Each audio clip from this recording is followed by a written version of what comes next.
écrit un chant d'horizon. C'est un recueil d'armes, d'influences mêlées, un carnet de route à la croisée des vérités.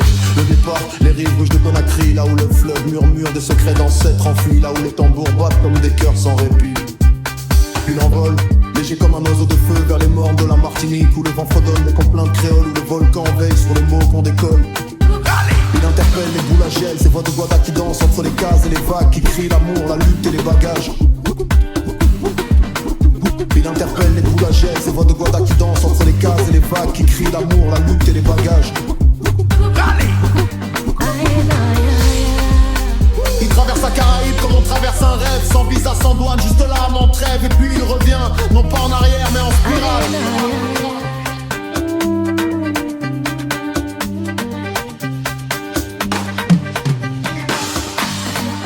C'est un voyage sans frontières, un passeport de lumière, un slam qui s'élève au-dessus des mers. C'est l'histoire d'un être, d'un peuple, d'un monde en marche, qui refuse les cages, qui préfère l'élan, le souffle et l'espace.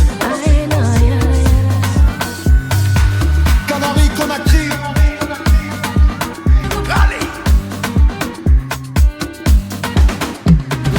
Il traverse la Caraïbe comme on traverse un rêve, sans visa, sans douane, juste là, en trêve. Et puis il revient, non pas en arrière mais en spirale. Vers l'Afrique, la matrice, le berceau, le balafon qui résonne dans le seau.